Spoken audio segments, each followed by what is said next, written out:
किसी को परेशान करना या किसी की हत्या करना मने गलत कहा गया है। ये मजहब इसकी इजाज़त नहीं देता। और जहाँ तक इस्लाम से मेरा ताल्लुक़ है और इस्लाम की मुझे जो तालीम है और जानकारी है, उसके अनुसार बेगुनाहों का कत्ल इस्लाम में भी वर्जित है। इस्लाम कहीं भी किसी भी सूरत में बेगुनाहों को कत्ल करने की इजाज़त नहीं देता। अगर आप मेरे सवाल का बखूबी और मेरे जहन में जचने वाला सवाल है, ये जवाब दे दें तो मैं भी आपका मुरीद बन जाऊंगा। यूं तो मुरीद हुई, लेकिन फिर मुरीद बन जाऊंगा कि इंसानों को सबसे ऊंची श्रेणी में रखा गया है जहां तक मैं जानता हूं। और मैं जब करीब अपने कई मुसलमान इंटेलेक्चुअल्स दोस्तों से सवाल करता हूं कि सब कुछ मिलता है मगर आप बलि क्यों देते हैं, आप वध क्यों करते हैं, तो उन्होंने कहा कि ये चीजें मुसलमानों को इस्तेमाल के लिए दी गई है। मैं इस पे क्लियरिफिकेशन चाहूंगा, डॉक्टर साहब का आपका क्लियरिफिकेशन चाहूंगा। मैं इस सवाल का जवाब चाहूंगा आपसे। वालेकुम अस्सलाम भाई साहब, आपकी सलामती हो। मैं सवाल किया है कि वो पीस टीवी माशाल्लाह काफ़ी वक्त से देख रहे, और वो कहते हैं कि हर मज़हब में कहा गया है कि कत्ल करना, इंसान की जान लेना गलत है, हराम है। हिंदू मज़हब में कहा गया है और इस्लाम में भी, जैसे उनकी जानकारी सही है कि बेगुनाह का कत्ल करना हराम है। वो ये पूछते हैं कि बलि कहाँ तक सही है। बलि का मतलब मैं आपसे पूछना चाहता हूँ कि आप ये पूछना चाहते हैं, मतलब जैसे हम लोग कुर्बानी के टाइम में, मेरा यही सवाल है, जाती सवाल यही है। अगर इस सवाल का जवाब देंगे तो मैं तो आपका मुरीद हूँ, लेकिन फिर से और पक्का मुरीद बन जाऊंगा। भाई साहब ने कहा कि आप लोग कुर्बानी क्यों देते हैं, और ये कुर्बानी का जो सवाल है कि हम ईद उल जुहा बकरी ईद में कुर्बानी क्यों देते हैं। कुरान में जिन्ना अल्लाह ताला फरमाते हैं सूरह हज में सूरह नंबर 22 में कि ना ही गोश्त ना ही खून अल्लाह को जाता है। अल्लाह को ना खून की जरूरत ना गोश्त की जरूरत। ये कुर्बानी के वक्त अल्लाह को खून नहीं जाता ना गोश्त जाता है। लेकिन तकवा, आपकी पायटी, आपकी परहेजगारी अल्लाह को पसंद है। आप अगर देखेंगे कि ईद उल जुहा के बारे में क्यों हम कुर्बानी करते हैं, और वाकया जानेंगे इब्राहिम अलैहिस्सलाम का, कि इब्राहिम अलैहिस्सलाम को अल्लाह सुब्हानहू व तआला ने उस वक्त बुतपरस्ती को दाम थी, और कुर्बानी इंसानों की वो दाम थी। और हिंदुस्तान में भी आम है, आज भी हिंदुस्तान में कई दिगर मज़ाहिब में लड़कियों की कुर्बानी दी जाती है, बच्चों की बलि दी जाती है। क्या आप छोटे बच्चे का कत्ल करो, औरत का कत्ल करो, बलि दे जाओ और भगवान खुश हो जाएंगे। कई जगह अल्हम्दुलिल्लाह मुसलमान में नहीं है। तो उस वक्त इब्राहिम अलैहिस्सलाम को अल्लाह ने पूछा कि आपको सबसे ज्यादा अजीज इस दुनिया में क्या चीज है, तो उन्होंने कहा कि मेरा बेटा। तो उन्होंने पूछा कि आप अपने बेटे की कुर्बानी दे सकते हैं, अपने पैगंबर इब्राहिम अलैहिस्सलाम की बेटी कुर्बानी दे सकते हैं। तो चौंक गए, और अल्लाह के पैगंबर थे, उन्होंने आगे बेटे से कहा, बेटे ने कहा बेशक अल्लाह के लिए आप मेरी कुर्बानी दे सकते, आप अपने बात पे पट्टी मान लो। जैसा अल्लाह ताला फरमाते इस दुनिया में अल्लाह ताला हमारा इम्तिहान ले रहे, तो अल्लाह ताला इम्तिहान ले रहे अपने पैगंबर इब्राहिम अलैहिस्सलाम का।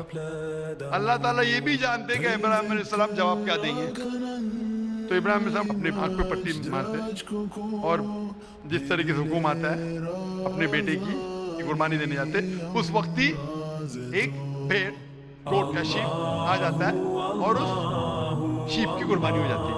तो उस चीज को याद रखने के लिए आज भी मुसलमान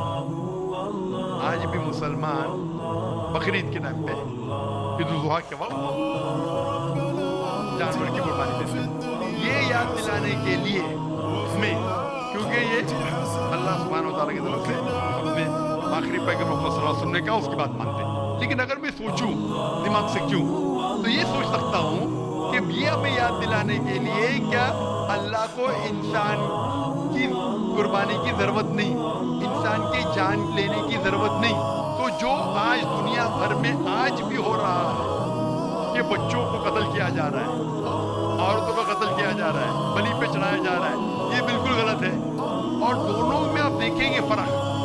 अगर कोई दूसरे मजहब में, या हिंदू मजहब लो या दिगर मजहब लो, اگر کوئی جانور کی بلی چڑھائی جاتی ہے تو ادھر ہی رکھ دیا جاتا ہے اور اکثر وہ فضول ہو جاتا ہے. ہو سکتا ہے کبھی وہ چپ کے آ کے کھا لے. اسلام میں جب قربانی دی جاتی ہے عید الاضحیٰ کے ٹائم پہ، سب سے پہلے جو میں کہہ رہا ہوں کہ میری منطق یہ سمجھ سکتی ہے کہ ہمیں یہ یاد دلا رہے کہ انسانوں کی بلی چڑھانا حرام ہے. اور جب ہم یاد دلاتے ہیں، جب بکرا کاٹتے ہیں یا جو بھی کاٹتے ہیں جانور، اس وقت جب ہم کاٹتے ہیں اللہ کا نام لے کے کاٹتے ہیں، اور جو بھی جانور کی قربانی دیتے ہیں اس کے 3 حصے کر سکتے ہیں. ایک حصہ ہم خود رکھ سکتے ہیں، خود کے استعمال میں لا سکتے ہیں، ایک یہ حصہ. دوسرا حصہ ہمیں ہمارے رشتے دار میں بانٹنا چاہیے، اور تیسرا حصہ غریبوں میں بانٹنا چاہیے. جب قربانی دے رہے ہم اس جانور کا استعمال کر رہے ہیں. جانور کھانا الاؤڈ ہے کہ وہ ایک الگ بحث ہے، اس کے اوپر آپ پوچھیں تو وہ جواب الگ ہے کہ جانور کھانا صحیح ہے کہ غلط ہے، وہ ایک الگ ڈیبیٹ ہے. جب ابھی نے اگر آپ پوچھنا چاہے تو اگلا سوال پوچھ سکتے ہیں. ایک تیسرا حصہ ہم استعمال کر رہے ہیں، ایک تیسرا حصہ ہم دوستوں میں بانٹ رہے ہیں، ہمارے رشتے دار میں، اور تیسرا حصہ ہم غریبوں میں بانٹتے ہیں. تو ان میں غریبوں کا فائدہ ہو رہا ہے، نہ فضول خرچی ہو رہی ہے، اور یاد دلایا جاتا ہے کہ انسانوں کا قدر کرنا غلط ہے. تو یہ اچھی چیز ہے. جب بلی جیسا دیکھیں باقی مذاہب میں کیا ہو رہا ہے، انسانوں کا قتل کیا جاتا ہے، بالکل حرام ہے. اس کے علاوہ جب جانور کا بھی قتل کرتے ہیں وہ جانور فضول خرچی میں جاتا ہے. اسلام میں ہمیں یاد دلایا جاتا ہے، اور قرآن مجید میں لکھا ہے سورہ مائدہ سورہ 5 آیت نمبر 1 میں، اور سورہ نحل سورہ نمبر 16 آیت نمبر 5 میں، کہ جو جانور آپ کے لیے حلال ہے وہ کھا سکتے ہیں. جو چوپایا ہے، خالی وہ جانور مت کھاؤ جو آپ کے لیے حرام ہے. جو حلال ہے وہ کھا سکتے ہیں. تو یہ کھانے کے لیے ہمارے خوراک ہے. تم قربانی کے وقت نہ کچھ ضائع کر رہے ہیں، نہ پیسے کی بربادی کر رہے ہیں. ہمیں یاد دلایا جاتا ہے کہ نہ خدا کو گوشت جاتا ہے، نہ خدا کو خون جاتا ہے، خدا کو تقویٰ جاتا ہے. ہمارا تقویٰ، ہم کتنے پرہیزگار ہیں. اور ساتھ ساتھ اس کا استعمال ہوتا ہے. ایک تو یہ ایسا میں کھاتا ہوں، رشتہ داروں میں بانٹتا ہوں، اور آخری تو یہ ایسا میں بانٹتا ہوں غریبوں میں. تو اس سے فائدہ ہوتا ہے. تو اس میں کیا غلط ہے؟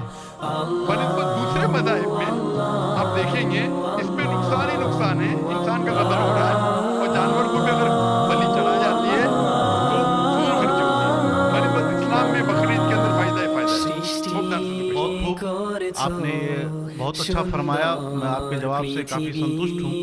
اور جاتے جاتے ایک آخری سوال کرنا چاہوں گا کہ اہنسا کو اسلام کس نظریے سے دیکھتا ہے؟ اہنسا کو اسلام کس نظریے سے دیکھتا ہے؟ میں صاحب کا آخری سوال ہے کہ اہمسا کو اسلام کس نظریے سے دیکھتا ہے؟ عام طور پہ ہمسا حرام ہے. اسلام آتا ہے لفظ سلام سے. اس کے معنی ہے سلامتی، امن، شانتی. اسلام کے معنی ہے کہ شانتی حاصل کرنا، اپنی خواہش، اللہ کا جو پیغام ہے اس کے مطابق اپنی زندگی بسر کرنا اور امن حاصل کرنا، اسے کہتے ہیں اسلام. ہمسا عام طور پہ حرام ہے. لیکن اگر مثال کے طور پہ ہم دیکھتے ہیں ہر دیش میں قانون ہے کہ چوری مت کرو، کسی کا قتل مت کرو. لیکن قانون کے علاوہ پولیس بھی ہے کہ اگر کوئی قانون کو فالو نہیں کرتا ہے، کوئی چوری کرے گا تو پولیس اس وقت زبردستی کر سکتی ہے، پولیس فورس کا استعمال کر سکتی ہے، پولیس کبھی کبھی ہتھیار کا استعمال کرتی ہے امن اور شانتی برقرار رکھنے کے لیے دیش میں. اسی طریقے سے اسلام میں ہمسا عام طور پہ حرام ہے، لیکن ہر انسان شانتی نہیں چاہتا ہے. کچھ انسان جو اشانتی چاہتے ہیں اور جو اللہ کا فرمان پہ عمل نہیں کرتے اور شانتی کو فش کرنا چاہتے، اس وقت اسلام اجازت دیتا ہے کہ آخری مرحلے میں ہمسا کا استعمال کر سکتے شانتی لانے کے لیے. ہمسا کا استعمال کر سکتے شانتی لانے کے لیے، خود کے فائدے کے لیے نہیں. اسی لیے عام طور پہ جتنے بھی آپ نے دیکھے ہوئی ہیں جو جنگ اللہ کے رسول لڑی، اکثر وہ تھا سیلف ڈیفینس. اگر کوئی چور میرے گھر میں گھستا ہے اور میری بیٹی سے بدتمیزی کرتا، میں کیا کہوں؟ میں ہمسا میں مانتا ہوں، میں ہاتھ نہیں لگاؤں. میں چڑیا نہیں پہنا، مسلمان ہوں لیکن چڑیا نہیں ہاتھ میں پہنا. آپ کے گھر میں کوئی چور گھستا ہے اور آپ کی بیٹی سے بدتمیزی کرتا، آپ کیا کریں گے؟ جی ہاں، میں مقابلہ کروں گا. مقابلہ کریں گے، ہاتھ بھی اٹھائیں گے نا. اس طریقے سے ہمسا کا استعمال आखिरी मरहले पे अगर दूसरा कोई चारा नहीं है तो इस्तेमाल किया जा सकता है हक के लिए, ना हक के लिए नहीं। दूसरे को तकलीफ पहुंचाने के लिए गलत है, दूसरे का माल हड़प करने के लिए हराम है, लेकिन खुद के बचाव के लिए या अमन हासिल करने के लिए हिंसा का इस्तेमाल किया जा सकता है। लेकिन असल में इस्लाम आता है लफ्ज सलाम से, जिसके मानी है सलामती, अमन, ताकि दुनिया में सलामती पहुंचे। बहुत खूब, बहुत अच्छा लगा आपको सुन के। फिर एक बार मैं अब तहे दिल से आपका शुक्रिया अदा मैं करना आपसे पूछना चाहता चाहूंगा। हूं कि आप खुदा हाफिज। एक खुदा में मानते हैं? मैं एकदम एक खुदा को नहीं, मैं अपने अंदर पे बैठे ब्रह्म को मानता हूँ। मेरी अपनी अलग सोच है। मैं किसी मंदिर में नहीं जाता हूँ, ये बात नहीं है, जाता हूँ, लेकिन मेरी अपने अंदर की आवाज है कि इंसानों की खिदमत करो, इंसानों की इज्जत करो और भटके हुए को राह दिखाओ। मेरा भी यही है। और मैं किसी इंसान में, हिंदू हो चाहे मुसलमान, मैं इस खुले मन से आगाज करता हूँ। मैं किसी से भी भेदभाव न आज तक किया है, न कभी जिंदगी में करूंगा। मेरे लिए इंसान जो पैदा किया है वो ऊपर वाले ने, वो सभी एक है ऐसा और बिल्कुल एक सही रहेंगे। आपने फरमाया कि इंसान की खिदमत करना चाहिए, इंसान की मदद करना चाहिए। लेकिन मैं ये पूछना चाहता हूँ कि आप एक खुदा में मानते हैं, आपने कहा। मैं ये पूछना चाहता हूँ, आपने तकरीर सुनी मेरी पीस टीवी पे, आप मानते हैं कि मोहम्मद सल्लल्लाहु अलैहि वसल्लम आखिरी पैगंबर है?